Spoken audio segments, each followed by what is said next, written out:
Alright, let's get started for today. I still haven't gotten any better with the stabbing part. Working on that. So, one of the things I find amusing about YouTube is in spite of the number of experts that you could speak to on this platform about virtually anything, like no matter what it is, you'll find somebody on this platform that is knowledgeable and understands anything that you want to know about it. People still want to hear from people who are completely unqualified jackasses when they have specific questions. So for instance, with the bombing thing that happened with the pagers and all that, I've gotten so many questions from people asking if this is something that's doable, were those real, were they a hack, this, that, and the other, and like, Lewis, would you be able to engineer a MacBook? Dude, I don't know. I fixed, fixing computer motherboards is not engineering them. It's, look, there's liquid damage on this thing. Let's see what it attaches to. It's playing connect the dots with a Q-tip and flux. It's, honestly, it takes more work and intelligence to do what I'm doing now without getting hit by a car than it does to fix a motherboard. Truthfully, it's not rocket science. One of the things that I've learned over the years is that what makes somebody a good engineer or makes somebody a good repairman are completely unrelated. I mean, I've met people that had master's degrees in engineering that couldn't figure out the most basic no backlight issues after a month. And I have met people that could barely pass high school that could not create or engineer anything from scratch, didn't understand joules, coulombs, any of that shit, didn't know what the silicone or the p-n junction or anything is in a transistor, but they were exceptional at figuring out problems. So these are completely separate skill sets, and I think it's really important to understand that they're totally separate skill sets. And the second thing that's important to say is that I am good at neither of them. I have never been good at engineering, and for some reason I was at least good enough at fooling people on the internet to think I had half a fucking clue what I was doing when it came to fixing things. That being said, so the question was, well, could a hack of a device cause the lithium battery in it to explode? And to be clear, I welcome any real engineers to correct any and all of the many completely ridiculous hypotheses I'm going to make here as an uneducated repairman who takes a calculus class at the age of 36 for his midlife crisis. So let's go over this. So the first thing that many of you were discussing, that's a glass bottle, bro. Why are you throwing glass bottles out here, man? I was trying to pick that up with my stabby tool. It wouldn't come. Yes. What was I saying? Oh yeah. So let's just talk about something like the ISL 629 circuitry or something like that. So the first thing that comes to mind for me is, let's just say you take a look at something like a really basic system. Let's just say we talk about the MacBook Air versus the MacBook Pro from 2011-2012. So if you have the A202936 motherboard, that is a motherboard for a device that uses a 12.6 volt battery. So you have 4.2 volts times 3 cells, that comes out to 12.6. Now, one thing that you may notice is that there is a pin coming out of the ISL 6259, and that is called charger cell, CHGR_CELL. And sometimes this is pulled up to 3.4 volts, and sometimes that is stuck to ground. Now, what is the significance of these two items? When that is pulled up, I forget if, okay, honestly I don't remember which way it is, but in one of the orientations, when it's pulled up, it'll naturally put out 8.1 or 8.2 volts when attached to an 18 volt power supply. And on the other hand, it will put out 12.3 volts when attached to a when it's put to ground attached to a 3.4 volt power supply.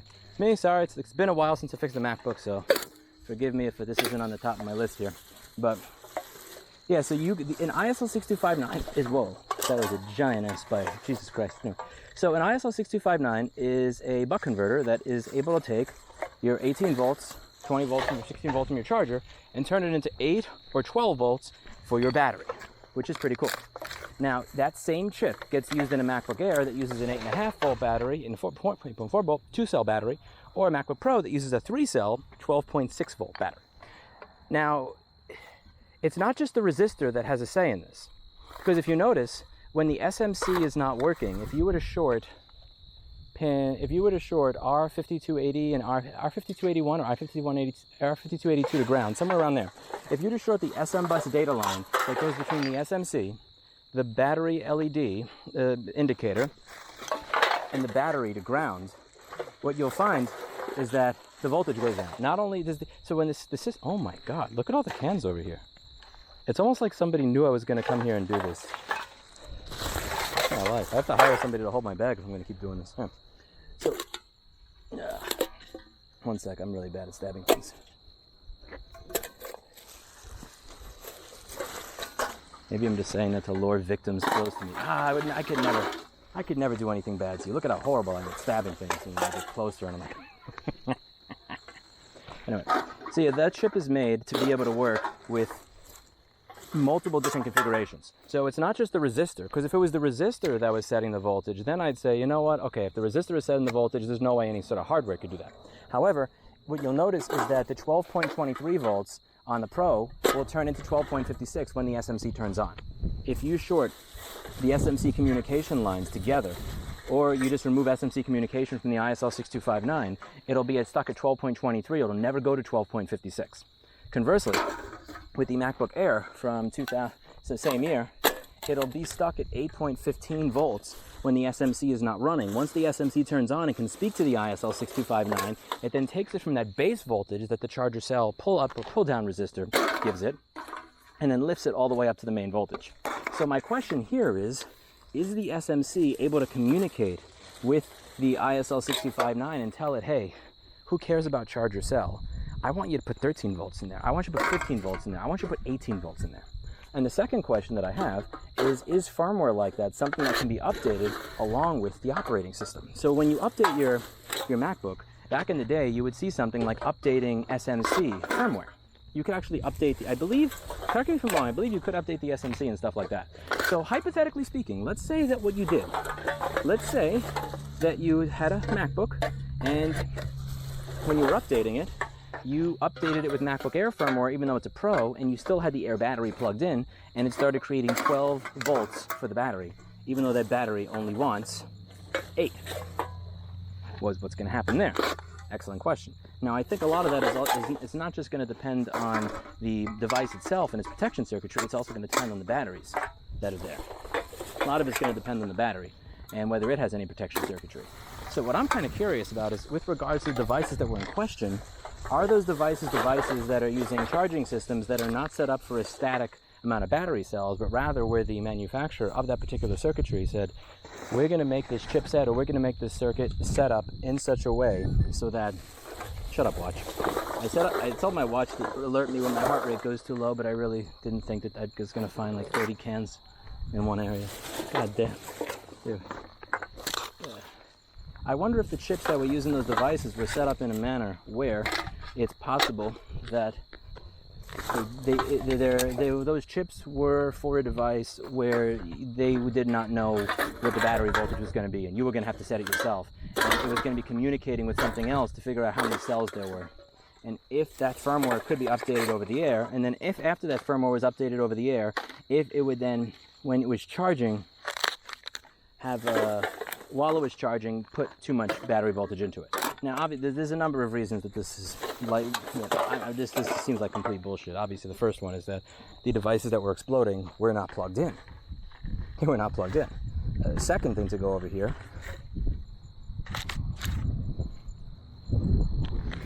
you could say maybe it's related to amperage draw, or current draw, but again, the BMS on that battery should say, you know what, I'm done. I'm not taking this. I'm like, no. I'm trying to go through every scenario in my head where it could be some sort of over-the-air hack that caused all these devices to explode, rather than it just being somebody physically implanted something in those to fuck with you. And I'm trying to figure out what that is, and I can't at all.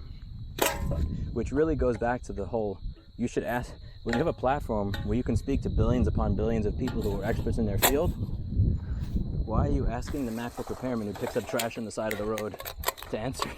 Because I don't have an answer. That's the best thing that I could come up with in my head while I'm just walking around, to be honest with you. And even then, it's a giant stretch because those devices weren't plugged in. Now, how could you blow up a battery? I mean, maybe you would have to not only get access to the firmware on the device, but you would also have to get, not just like operating system stuff, you'd have to be able to update its low-level firmware in some way, shape, or form to change power management and then have it kill itself or blow up the battery by sending more power to the battery than it would be expecting without it being plugged in. Which leads me to believe that this is not an issue of charging the battery. This is more so an issue of allowing the battery to enter something called thermal runaway. So it's not you, because one way to blow something up like this, that's the most obvious one. You know, not that I've ever read about this on a forum somewhere, but this is just a suggestion. If you have e-bikes, if you want to have a 72 volt battery system, great. If you want to have a 52 volt battery system, great. Don't have both in the same garage with chargers that look similar. Yeah, so a very obvious way to fuck something like this up would be plugging, you know, the battery getting the wrong rate of charge, the wrong voltage, and simultaneously you're using a shitty battery that doesn't have a BMS, no current sensing, no voltage detection, no fuses, no nothing, and it just blows up. So here I would imagine it has something to do with, you told the device, you tricked it in some way, shape, or form to use way more power than it would otherwise use. And I just don't see power management IC firmware or some shit getting updated via the airwaves. It's like, I can't see that happening. Because the main concern that everybody appears to be getting at when they're asking me this question is, can devices I have in my pocket that have lithium-ion batteries be remotely turned into bombs by somebody else? And the answer that I would like to give to that is no. I'm not qualified to, but at the same time, really the only way I could even remotely figure this out is a power management IC chip that in some way, shape, or form is connected to the cloud, which again, like if this is not the best argument, by the way, that certain things are just better fucking offline. Like, it is not a feature that you can update your car. It is not a feature that you can, when it says your car is an operating system update, bro, that's not a feature. Like, everything, all that does is it tells the manufacturer that they have the opportunity to fix shit later and sell you a half-done device now. But I don't think that's what it is. If I had to guess, as an uninformed pleb, my guess would be that what happens is, so somebody just loaded those devices with shit without people knowing. I can't imagine. There's no fucking way you're remote hacking pagers to make them explode.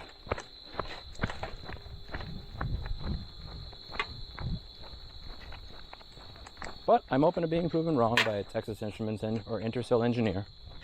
Again, you all know better than I do. You know how much I tried doing this in New York and how often I failed?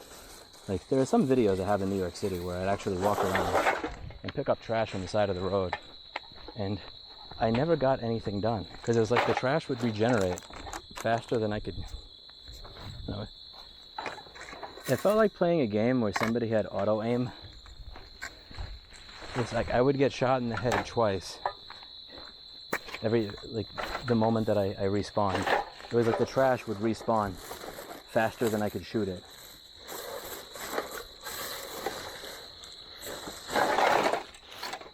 But sometimes there are areas of the world where I actually don't feel like it's hopeless. Like, there's a small chance, as Jim Carrey would say, that that if I do this on a regular basis, I might actually get all the trash.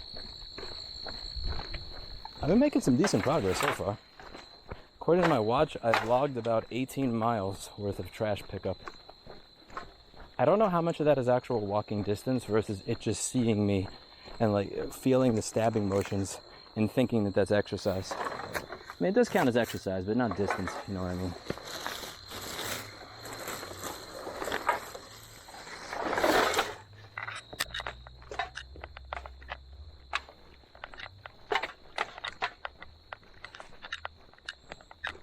But yeah, ask somebody qualified these questions. I can't answer this stuff for you. That's my best guess. And the estimates that you got there are worth about as much as everything that's in this bag. So that's it for today. And as always, I hope you learned something.